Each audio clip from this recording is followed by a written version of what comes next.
Welcome to the Know It All podcast, and today we are joined with Taylor Cable. And Taylor and I have known each other from jiu-jitsu. And if you haven't trained jiu-jitsu yet, people, then what the fuck are you waiting for? It's seriously, you got to do it. It's a lot of fun. And Taylor, how old are you, Taylor? I am 31. I turned 32 this year. 32, man. So this is perfect. We have the millennial and we have the Gen X person talking about things that annoy us the most. Yeah. This will be good, man. Good long list, I'm sure. Yeah, and I think as we see Gen Z people coming up, and then we look at them and like, dude, what's the matter with you? You know, it's funny. It's probably our parents did the same thing to us, right? No, I'm pretty positive. Like when we were growing up, I'm pretty sure my parents said like, "Why are you so lazy? Get out of the house!" And that's what we did, right? We went out of the house. We played, we got kicked out, we drank from the garden hose, the typical Gen X thing. Yeah. No, I'd say a lot was similar for my generation was, curfew based. So it wasn't necessarily like, which I know everything's different nowadays, but it was more of your parents had to bring you back inside. You know what I mean? Or at least for me, getting outside was like kind of the thing, which fast forward to now, feels like there's a lot of devices, a lot of things to distract. Or back in that day, we didn't. No, we had the street lights. Yeah. We had the street lights. Like we went out and played, and then the street lights come on. Yeah, when the street lights are on, it's like turn your ass around and start heading home. Okay. Yeah, it depends because I guess I grew up in the mainland, so a good time to say that. And in Washington in the summers, I mean, the sun doesn't go down until like sometime 9:30, 10 o'clock. Yeah. So lights already been on for like, you know what I mean? Because I don't think they really change them, but yeah. So. No, we are stuck. So here in Hawaii, like it is same pretty much year round. Like the sun might go down around 7-ish in the summertime and like 5:45, 6 o'clock in the winter. But in the mainland, you're right. Like that sun stays up until 8, 9, 10 o'clock at night. Yeah. In wintertime, it's sundown's what 3. Yeah. Sunset's 3. It's like 4:30. I mean, that's one of the primary moves I moved away from there because it was just like. You put up with it for a while, and it's like a lot of people in the Pacific Northwest. I mean, it depends on what you do, but you just endure the winter for the summers because the summers are so nice. So I would say that. But yeah, like 4:30, sun's going. So most people, when you make it home from work, you go to work, it's dark, and you come home and it's dark. So yeah, it's a little different up there. That's why a lot of people move away to somewhere sunny. But some people love it though. So I guess it just depends on the person. Like some people in the Pacific Northwest, they talk about like the dreary. Winters, and they feel depressed, and people from Seattle, they feel depressed. Yeah. I guess I've been to the Pacific Northwest. Like my dad has a place in Oregon. I visited Happy Valley area. I visited Salem. I love the coast, and I can understand like if it's overcast and gray for months on end, then man, get the fuck out. Yeah, you don't realize how much it affects you until like you're there, because. I mean, it depends on, like I said, the person again. But yeah, think of like, at minimum, like 5 months of just like, it's 45 to 55. It's cloudy. It's not even clear skies, cloudy skies. And the sun's like, it's going down. It's sunsetting at like 4:30. And it's like pretty much like you go to work, it's dark. You come home and it's dark. And it's like, well, what do I do? So I think it's where you have to like pick up. I don't know, like a mountain sport to get away for the weekend or travel or something. Yeah. Otherwise, like I said, you're just not going to make it there. Like okay, so let's talk about that though. Like, see, I love cold weather. Okay. I'm a cold weather fan. I don't know. I was born in Hawaii. Okay. I've lived here almost all my life, but I love cold weather. Like when it's 65, I'm happy.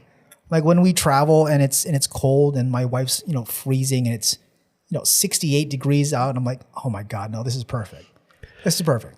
Yeah. I would say that's impressive for one, considering you always lived in Hawaii. I mean, usually people are very like temperature sensitive. I would say if it gets below 60s, they're like, oh, it's really cold. Or like I'll see like people around the neighborhood put like a whole jacket and pants on. And it's like 65. It's like whoa, I don't know about that. But I would say I prefer both. Like I'm more of a high desert guy. So like high desert for those that don't know. So it's like. You get best of both. So like Bend, Oregon is like a high desert. A lot of Colorado would probably be in there too, where you're getting, the cold temperatures during the winter, but you get a lot of the clear skies as well.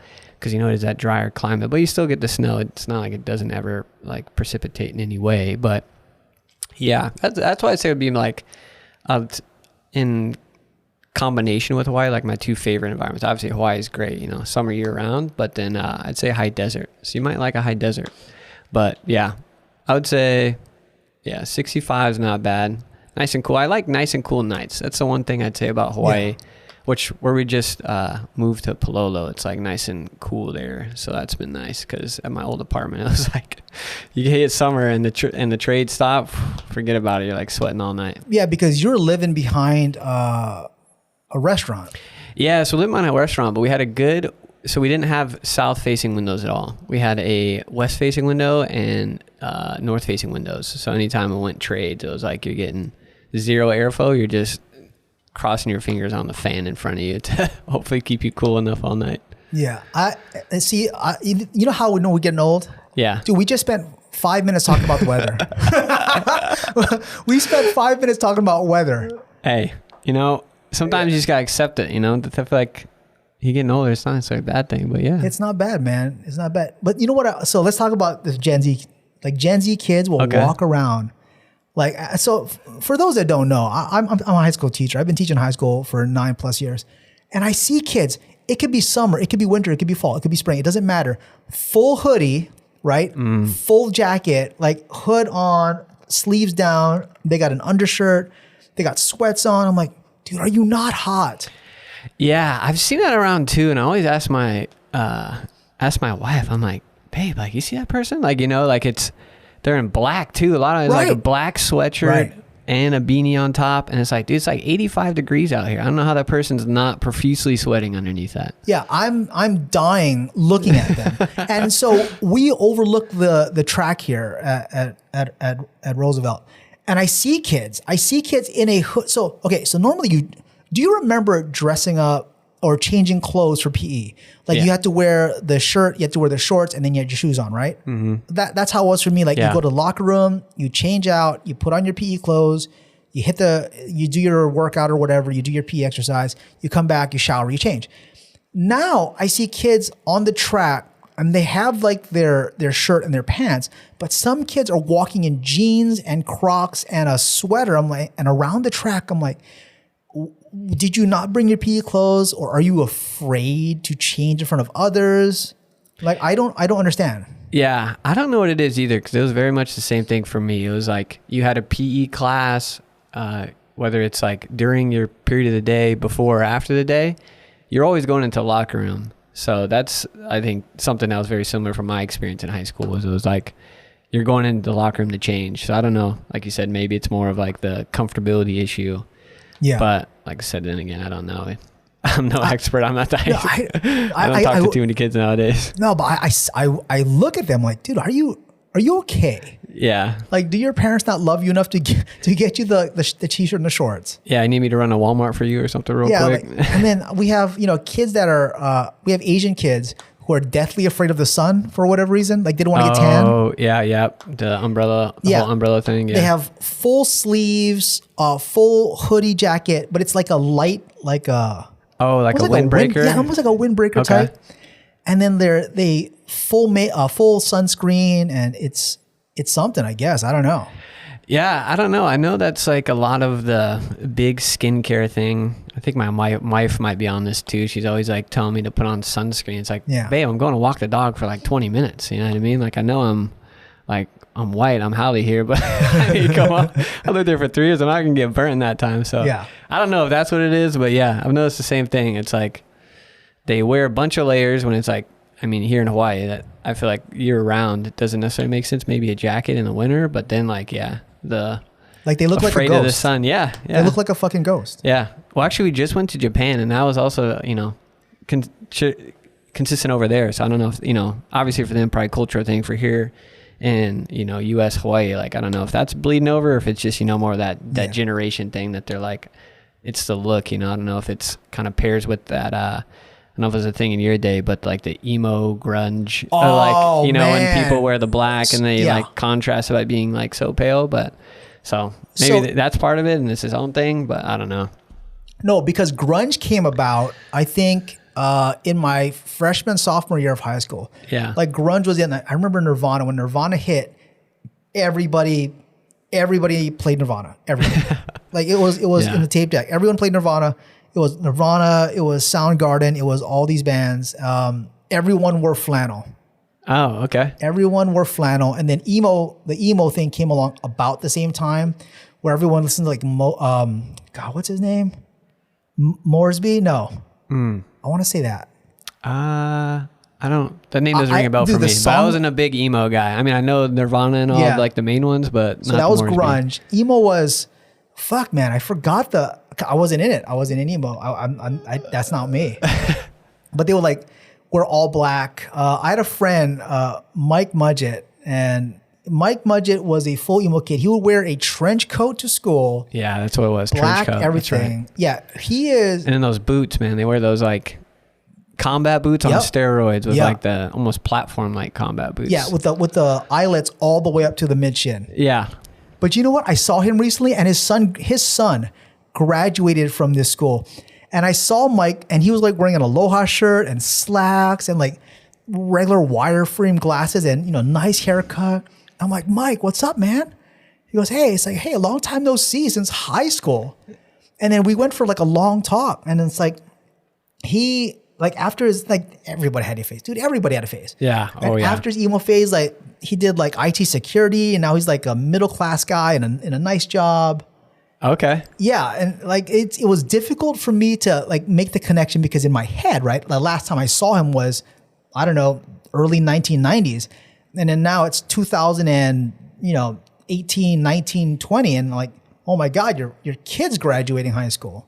Yeah, no, that's all got to be crazy. I mean, just talking to people in high school and like what you knew them as, and then they transition and morph, and you're like, whoa, like that's completely different. It's insane. All right, man. Let's go. What's on your list of things that bother you? Let's jump into this. First one, I feel like naturally, just because of, I'd say here in Hawaii, it's very special. I'd say it's traffic related. And this is a thing I would say overall that's used quite a bit in the mainland, but for whatever reason, like I said, not used here, would be roundabouts. The lack of roundabouts. The lack of roundabouts. Is my first on my list. Number one. Oh, shit. Okay, so, yeah. So I would think your left lane would be number one. Like nobody uses the left lane properly. Yeah. But like roundabouts, like what about the roundabout? Well, because I think everywhere, you have the nuanced, things that people don't do, like don't use the left lane properly, don't know how to zipper, so on and so forth.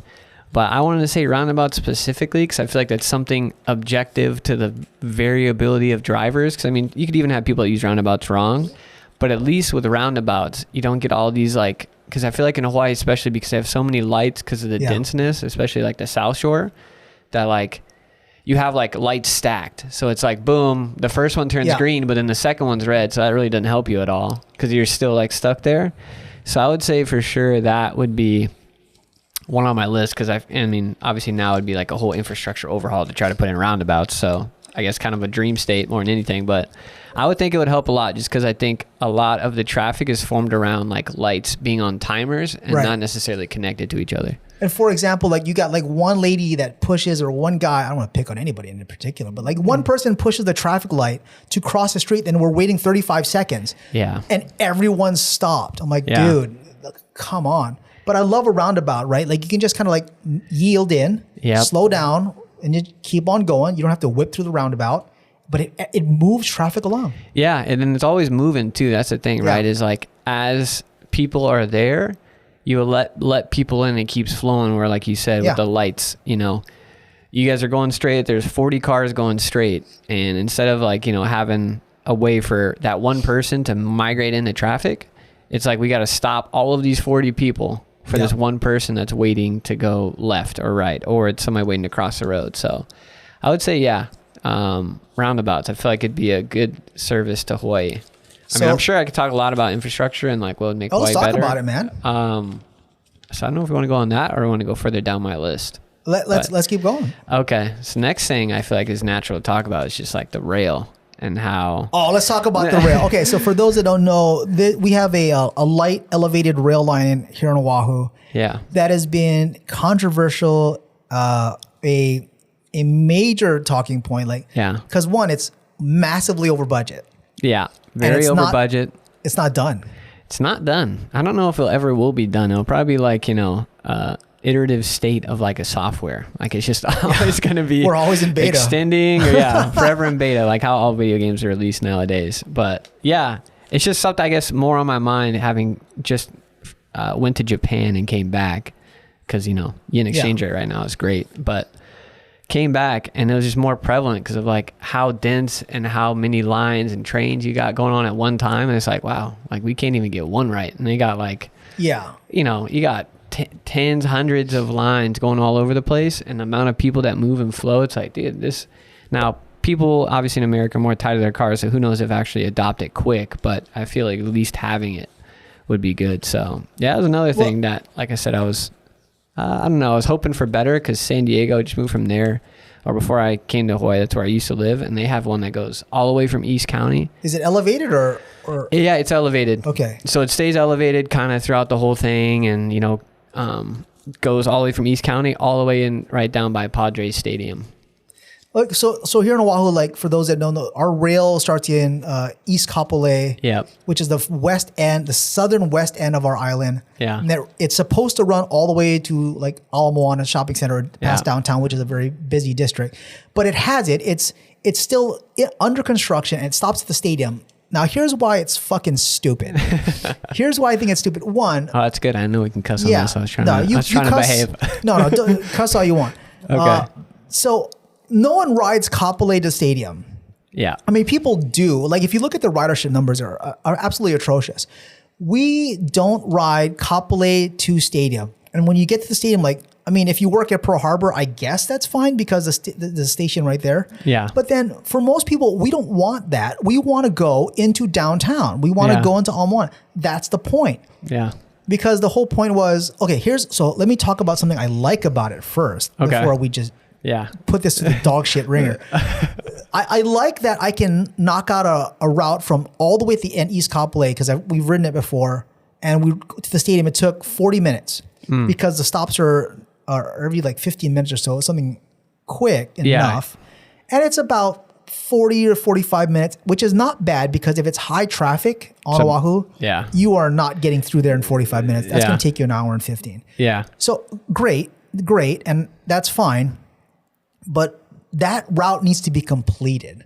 Yeah. Like, you started on the slowest end of the most underutilized end of the island. You should have started on the east end.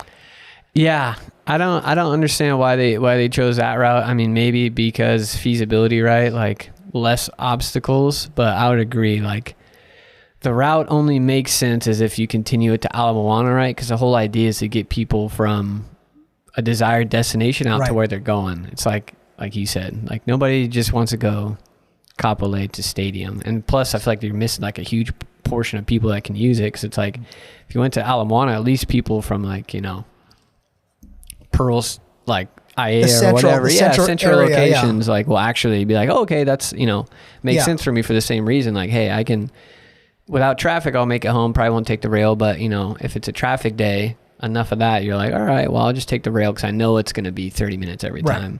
Whereas when school in session, you're like, this could be 30, this could be an hour, this could be whatever. And if there's a traffic accident, like some truck flips over or some dummy like pops a flat, then you're stuck in there for almost 2 hours on the freeway. Yeah, really. And I feel like that happens quite regularly. You know what I mean? Like, and it feels like after even it's like removed and stuff, there's that phantom traffic where there's like nothing there, but like we're stuck in traffic, then it opens up and like, what the fuck? Yeah, you're like looking left, looking right. You're like, all right, what was that 45 minutes for? And you don't even get the reward of seeing like, the car flipped over. Yeah, car flipped over or something, some carnage that's you're like a sadist, man. Yeah. Well, I don't want to see anybody get hurt, but looking for the cause, I guess would be a better way to say it. When you see people on the side of the road that cause traffic, do you like, you motherfucker? I don't, because I guess it depends on like what it is. If it's like, I guess in any event, they could have gotten hurt even if it was like, a mistake by themselves. Yeah. But yeah, no, I wouldn't say I'm like, you bastard, you cause all this traffic. But then again, I live like in town, so. What about construction workers that close off 3 out of 4 lanes for miles? Okay. Only to work on one thing, like 8 miles on the road. Yeah, I would say that one would for sure get me. But somebody in like an accident, not so much, but definitely like a construction worker that like But yeah, I feel like all construction, you have the guy running the sign, and it's like, I don't know, like who decides this? Also, on the construction topic, like who paints the lines here for the roads? Have you seen like A blind person, apparently.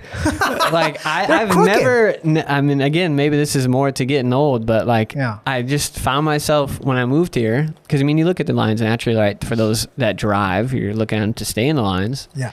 But then for whatever reason, like I look down on them, I'm like, man, like some of these are like very crooked. Not even like, oh, he's off by a little bit. Because if you're driving 60 miles an hour and I can see how crooked it is, like it's probably pretty crooked. Yeah, like you sneezed and then you jerked the machine. You jerked the machine to one side. Like somebody, they gave the job to the one person on the Yeah. crew with trimmers. Yeah. And he's trying to paint the lines. You gave it to an 85-year-old who has union benefits. Yeah, really, that just doesn't want to retire, and they can't give him any other jobs. So they're like, all right, Jeff, paint the lines, because you can't do any of the other jobs here. But yeah, that'd be another thing. Not necessarily related to what you asked, but I just thought of it because it's construction related. Yeah, I once saw... And it's bad everywhere too. Not even like just an area like, oh, it's this construction crew that always gets this. It's like they're all bad. All bad. Yeah. Like all crooked, all bad. Some of them don't even like we're not even in a line and they're crooked. It's like Right. they're off base, off center. So I've seen a car accident where the guy hit the median. Yeah. He ended up like on the median. So imagine like an SUV. Okay. Hits the left side of the median. Okay. Rides it up, and he's like grinding it like a skateboard, like a rail slide. Oh, it's like Tony Hawk Pro Skater. Yeah. And he got out of his SUV, and I'm like, oh shit. Then he starts running. I'm like, what the fuck? Did you steal the car? Well, he ran away from his vehicle. So I don't know if it's a stolen vehicle or Just run he's away not from supposed to his be driving. problems. Yeah, he's just fucking running away. I'm like, dude. As if the cops won't. I mean, the one thing that I guess would excuse it for this is if you stole it, but otherwise Yeah. it's like, dude, the cops are going to run your plates and know it's yours. Like, Oh, it's probably I guess he stolen. could just say, oh yeah, it was stolen, but Yeah. then I guess it comes down to like if there's CCTV or whatnot, but yeah. Like I got something on my list, man. Okay, I hit got it. something on my list. Let's talk about independence. Let's talk about Okay. independence. In what aspect? So growing up, like we were latchkey kids, and for those, do you know what a latchkey kid is? Are you referring to like? No, I don't. All right. So a Explain it. latchkey kid. So when we went to school in elementary school, we had a house key, and when we got home, there were no parents home. Yeah. They were at work, and they didn't come until about 10 o'clock at night. Okay. And so we basically had to come home, do our own shit, bathe ourselves, feed ourselves, put ourselves to sleep. I see. No parents were there. And so we were, that's why they called us like... Independence. I gotcha. So that's why they called us like the ignored, abandoned generation. Okay. Yeah. Hardworking parents that... Right. Right. Which is also a thing too, because it's like there's a lot more like trusted freedom, which it's kind of that whole thing, right? Like you give somebody more responsibility, like most of the time they're gonna like take that on and grow from it. Yeah. Whereas like, you know, I guess nowadays more common, right, is to, I don't want to say be babied, but I guess be babied more or less. And so then as a result, like, you know what I mean? It's not as much. Kids are more like, how do I Yeah. do my laundry? Yeah. How do I do this? You know what I mean? Oh, we definitely had to figure all of that out for ourselves. Yeah. Like I remember cooking and using the microwave at the stove and all that stuff when I was in 6th grade. You know, just as a latchkey kid, that's what you had to do. And I remember it. I remember it as a very vivid memory. Like, TV's on. We're going to watch TV, and then, oh shit, well, I think we should go to sleep now. Let me take a bath. Right? And that was it. Time structure your whole day as a... Like, we had to learn. We had Yeah. to learn by ourselves, like, how to do these things. You know, and then our parents would come home, and sometimes they'd be real pissed off, like, why are the dishes in the sink? Like, well, we didn't have time for that. We had to cook. Yeah, I had to go to bed. Yeah, I had to go to bed. Huh. And then, like, yeah, homework.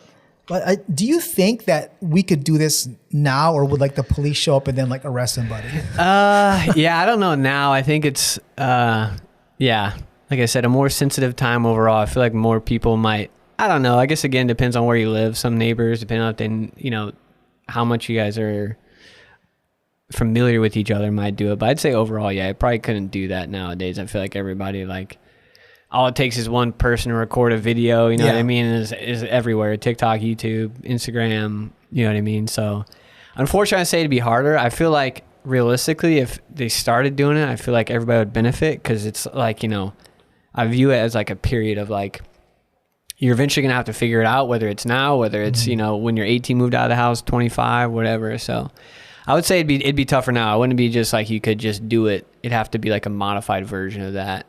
I think the best lesson I gave my 7-year-old was like, I went for a run around the block. Yeah. And I gave her the walkie-talkie. I'm like, hey, just call me.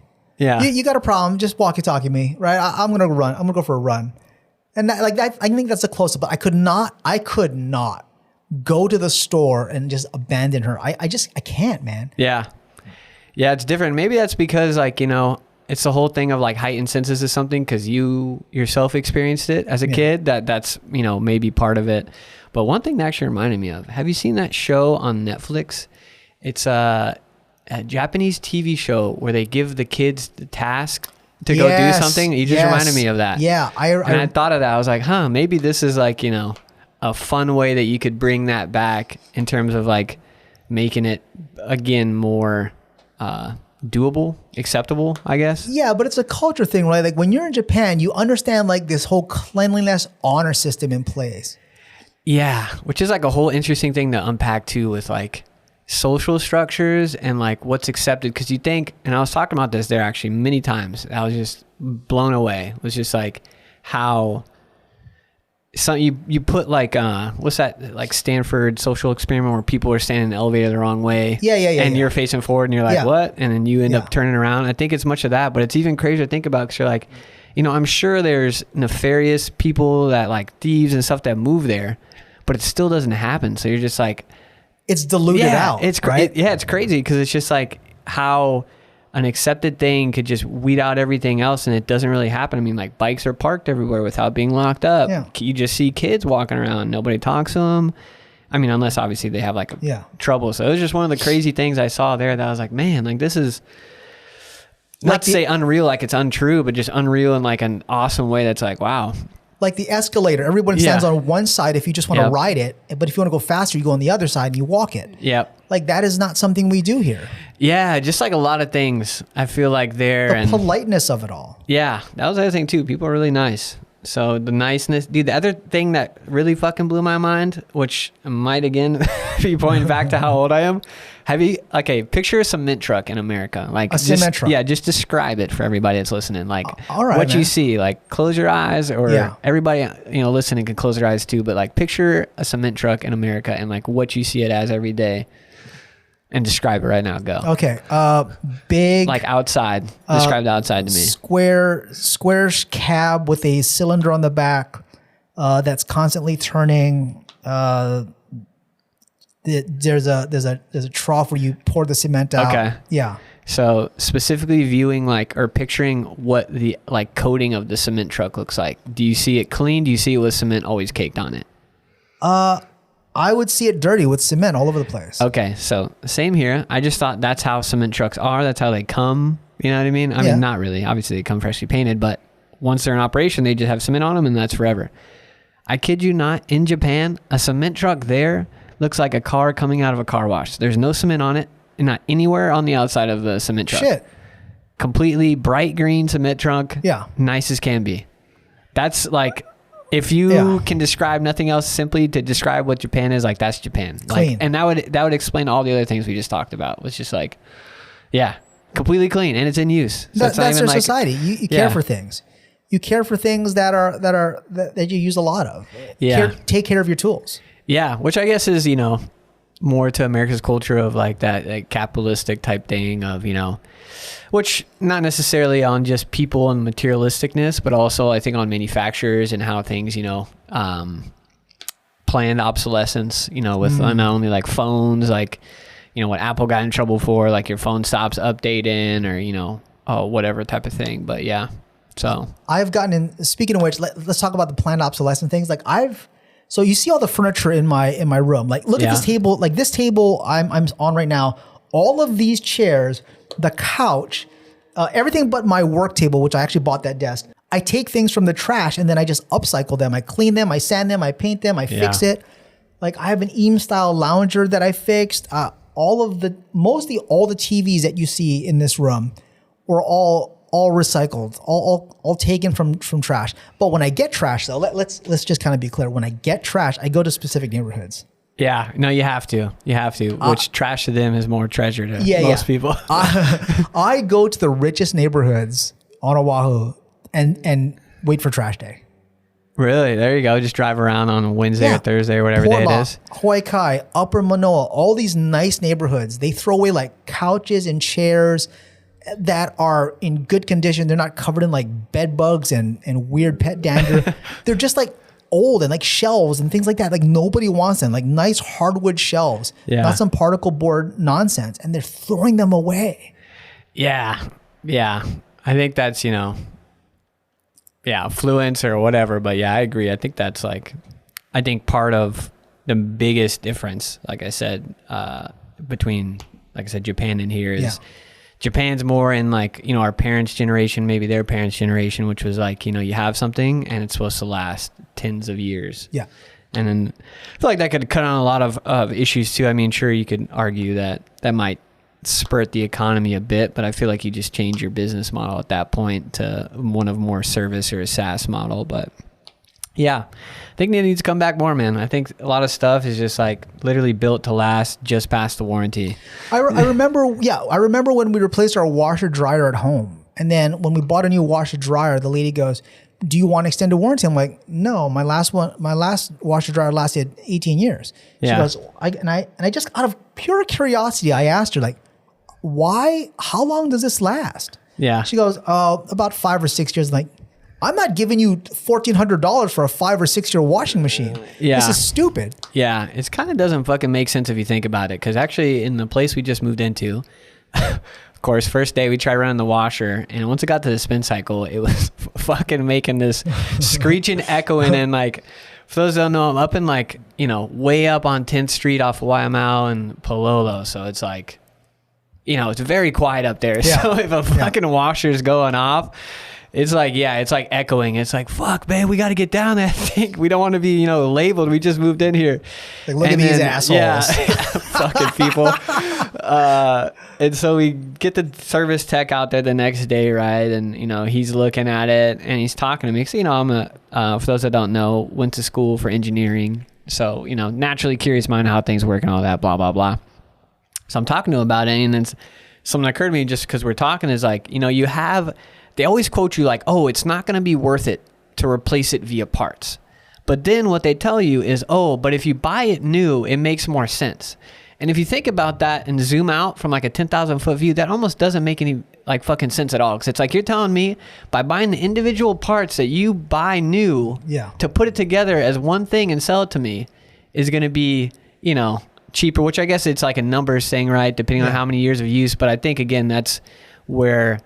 I don't know. I feel like businesses are more structured to want to sell you a new thing to like, I don't know if that's part of the sales gimmick or what, right? Because you think about it and it's like, if I'm just buying a few pieces, I don't know how that's ever going to, unless I'm replacing the entire washer, which even then you think should be a 1-for-1. When the brake pads go bad on your car, you don't buy a new car, you just get new brake pads. Yeah. And that's the thing too, right? About car, that's a good like analogy because it's like, a lot of things have to go wrong on your car or it has to be really old for you to be like, it's not worth replacing. And even then maybe there's sentimental value there that you're going to push yourself past. But is the frame rusting? All right, it's time for a new car. Is the transmission out? Because if my car's only worth $3,000, I'm not going to spend, $3,500 on it again unless there's sentimental value. But that was one thing, because it's like the washer itself, like you said, it's like, what is this? 6 years old, maybe. It doesn't look like the one in my old apartment. That thing just seems to be limping along like just fine. So that's crazy to me. Yeah. Just like the structure of appliances, I would say too, and like how they're built in the US is like,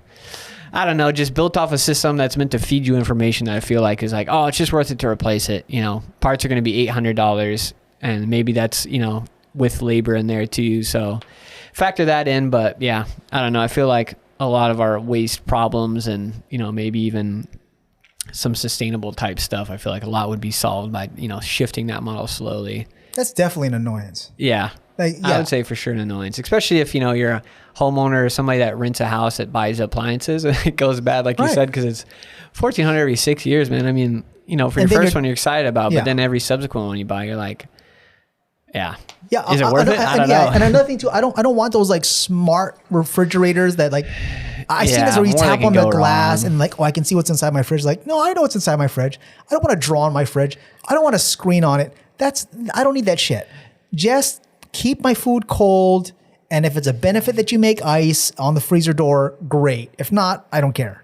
Yeah, that's always weird too. Like all these technological advancements with like these added features, and you're like, yeah, like you said, a smart that I can text myself, whatever.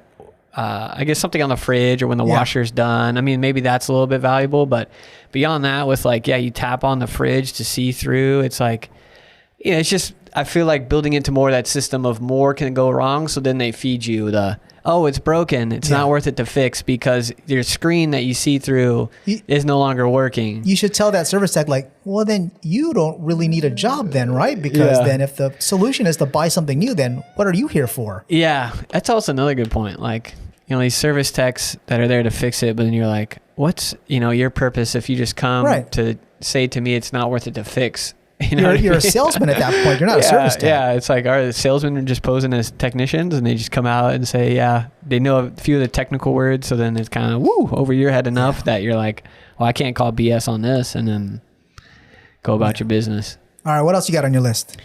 All right, the next item, I want to see, I'm going to scan through this to see what's a juicy topic. Yeah, you tell me. I have a couple. Oh man, these are good too. I'm gonna have to hand you this after in case we don't talk about this. I'll give you them to talk about later. So I'm gonna say the next one. I'm gonna go with the American culture of go, go, go. Let me mark that 1 second. They're doing deadlifts upstairs and dropping weights. Oh, gotcha. Yeah, I would say the American culture of go, go, go. So the rushing of it all. Yeah, the rushing of it all, which I think, is something unique here to Hawaii. I think it's definitely like the least amount in America, maybe besides beach towns around. Like, I wouldn't include the coasts of Oregon and Washington because those coasts aren't your typical beach coast. I feel like a lot colder at the time, but like for sure in like Southern California and maybe Florida, depending. But I would say that's one of the reasons why I like ultimately wanted to move out here. Was I think a lot for that, and maybe that was because experiencing like different cultures or just kind of, I don't know, the busyness of it all. It's always like in America, we got to get somewhere, we got to go somewhere, we got to be on to the next thing, and then you take a step back and look at it, you're like, well, what am I getting to the next thing for? There's always going to be a next thing. Yeah. You know what I mean? And like that's true.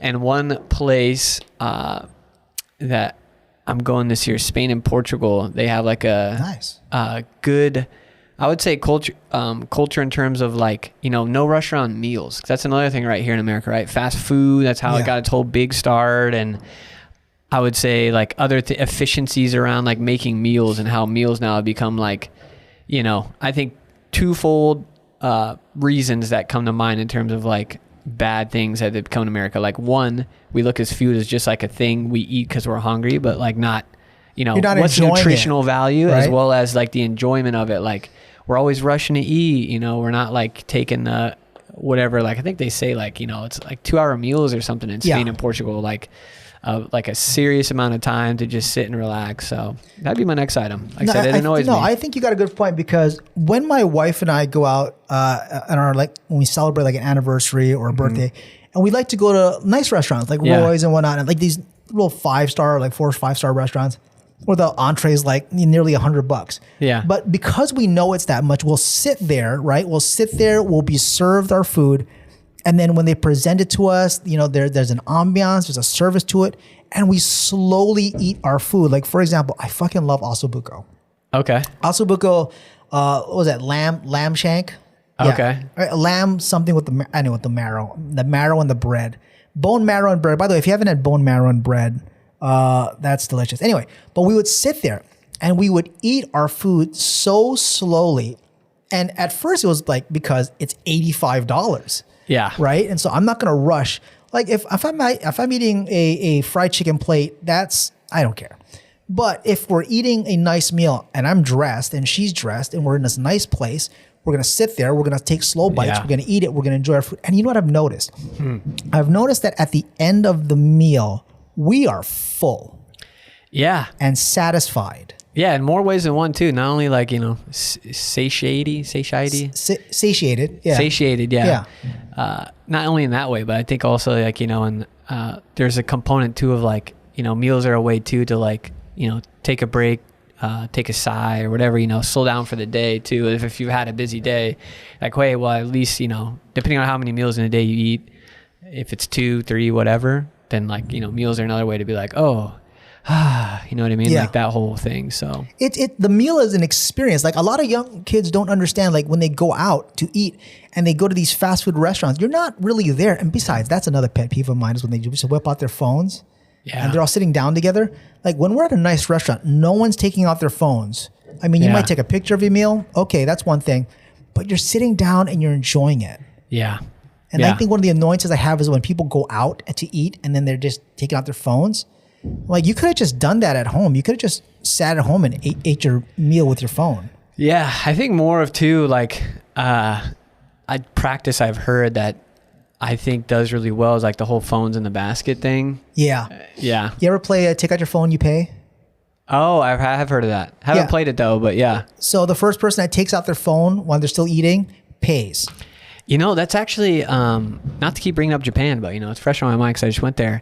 That was actually one thing I was surprised about, like how device linked they are. And like, what I mean by device linked, Taylor? Well, it's like, they're all like always on their phone. Like just thinking about like looking around at the train, like, cause I wasn't looking at my phone. Like, maybe you'd look at Google Maps once to make sure I'm on the right train. But then other than that, I'm like looking around, I just look around. It's like everybody's just looking down at their phone, like the same thing. Like, in a meal, it's like sometimes you go out with people and it's like boom, right to their phone, like as they're chewing or, whatever. And it's like, oh, this is weird, because if you're the one person, you're just kind of looking around like, oh, I guess I just eat my meal right here. So yeah, I'd agree. I would say for sure. Yeah. Phones, I think definitely need a break from them. There's a conversational method that goes along with having a meal. Yeah, there has to be. Because, okay, do you like to eat alone? No. I don't like to eat alone either. Yeah. I hate it. Yeah. I don't like to eat alone because I feel like, what is it? I feel like you're almost like an old man. Like you're just like a loner. Like the old man on Up. Yeah. Just old, grumpy, alone in your house and lonely. And you're like, oh, this is kind of sad. Yeah. I don't like eating alone. I like eating with friends. I like eating with my family. I like to have a meal with other people to talk because to me, that's a social thing. Yeah, I would put it, I don't also like eating alone and I don't like cooking alone, which, maybe that's because I'm not the biggest cooker, but I think it's the same thing. Like, that social experience, the social nature of it. Yeah. I would say like, I'm more of a social guy for sure. So anytime I can mix in the social, even with like video games too, same thing. Like I enjoy like a solo player game, but it has to be, there has to be a social aspect of it. And I think that's connected to like, everything we're talking about, but I agree. I can't eat alone. I can't really cook alone. Like, so when my wife's like out of town or whatever, but when I'm just kind of like, oh, I guess I'll do it because I have to, but not because I want to. But when I cook though, I don't like to be bothered. Okay. I can see that. So my family's like, at home. And when I'm cooking, like everyone get out of the kitchen. That is my area right now. I get everything out. So I have this whole process, right? Like the dishes have to be clean out of the sink. The dish rack's got to be empty. Where's my knives? Where's my pots? Where's my pans? Everyone out. Go watch TV. Go somewhere else. Yeah. I'll cook. And then when I'm ready to serve, like, okay. And by the way, I tell my kids, like, get the table ready, which means that table needs to be clean. The TV needs to be off. The toys got to be put away.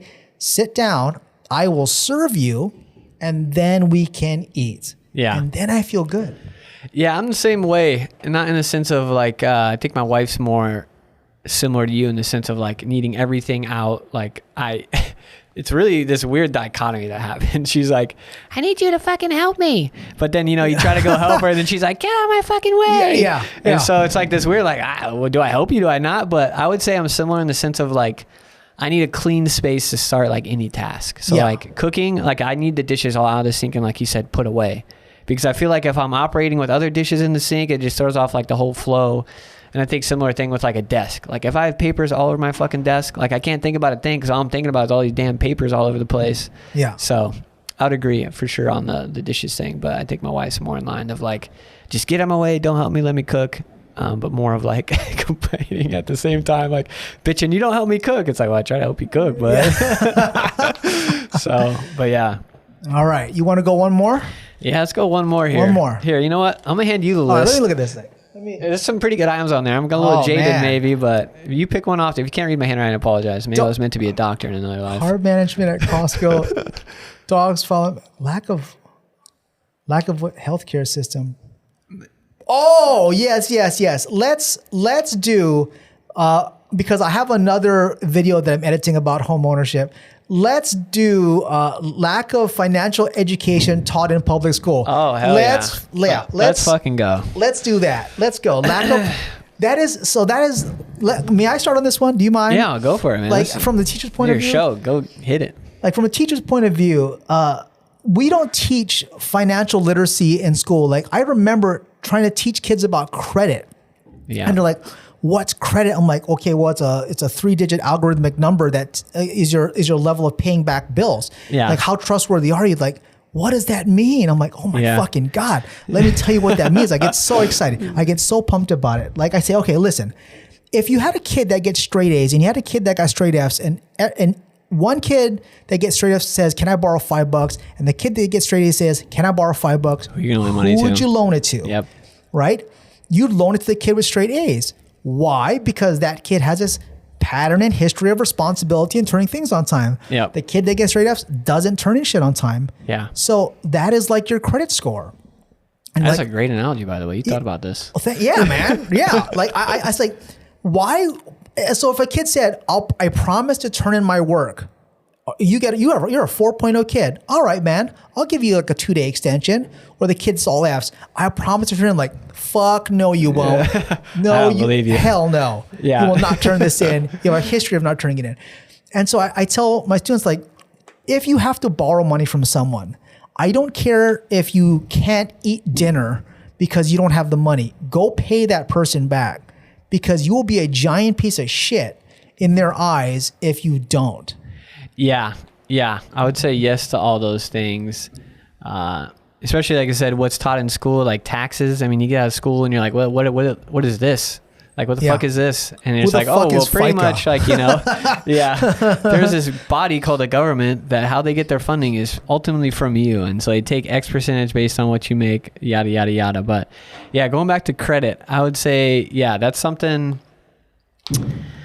Yeah, I don't know. Maybe it's less understood nowadays. Like I said, I'm not too in touch with like how kids get money or some whatnot. Cause I was more of a curious kid when it came to, numbers and business and stuff. So I think from that, my path might be a little bit different in terms of understanding.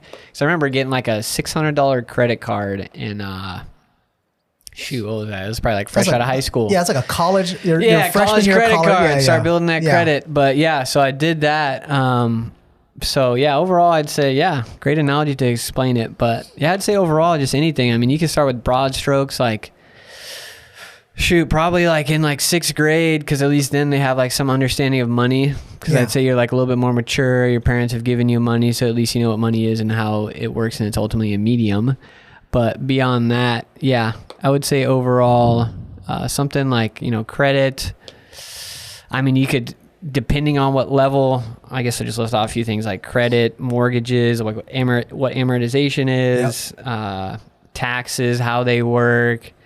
I think all those things. So I feel like if you teach all that, you're getting a lot better citizens. And like, I feel like as a result, more consistent, I think, revenue from like a government side of things. So like having it, making sure it's in like, curriculum for it has to be part of the school. Yeah, it isn't part of the curriculum. Like I'm telling you from a teacher's point of view, it is not part of the general curriculum. Yeah, it should be. Yeah, even in college, you have to go way out of your way to get any classes on like anything deeper than like, I would say like even income, like talking about like a balance sheet is like way past it. It's like simply like income and expenses is like, I feel like the broadest strokes you cover unless you go way out of your way in college. So in college, even when you've now, depending on, your situation and how good of a student you are, like, what's your socioeconomic background and maybe ethnic background, you might have more help than not. But pretty much at this point, right, you've signed your life away for tens of thousands of dollars. Yeah. And you might not even have the understanding of what that even meant. You're just like, that's a number.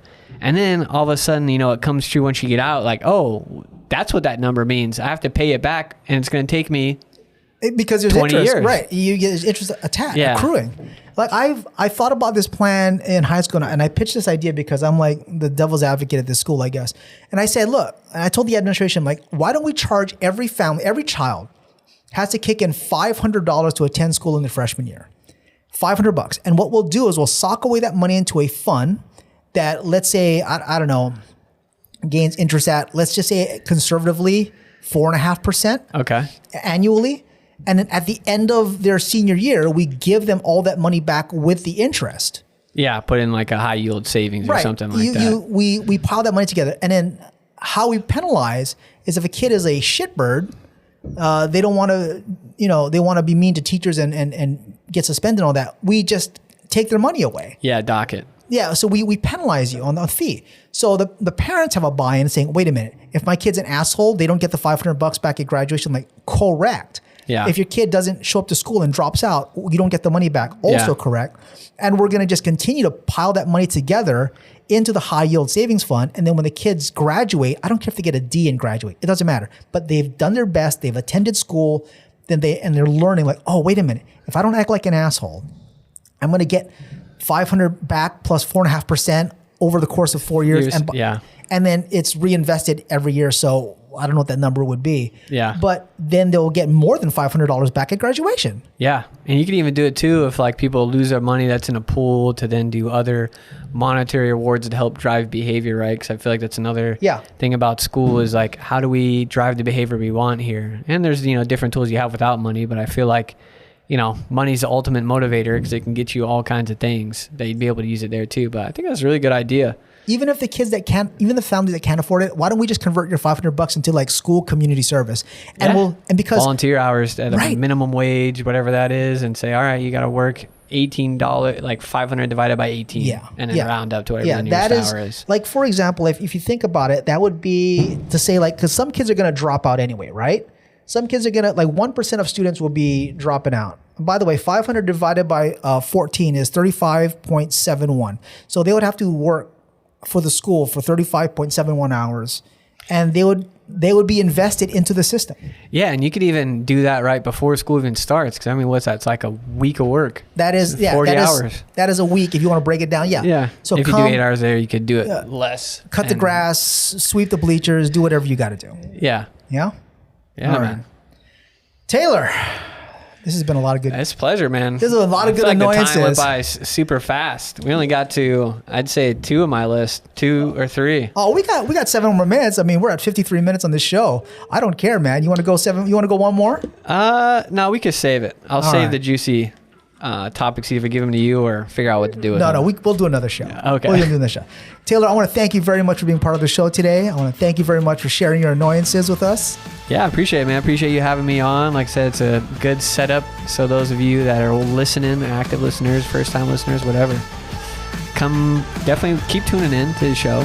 And I would say if you know Howard, definitely get on because this was a lot of fun. Thanks, to man. talk about your annoyances. Yeah. It feels like counseling in a weird way. Yeah, we're counseling everyone else. I think this is the start of Howard's counseling career without him knowing it. Nice. All right, you can find this show on Spotify and on iTunes and wherever you find all of your podcasts. And until next time, everyone, we'll see you later. Thank you and aloha.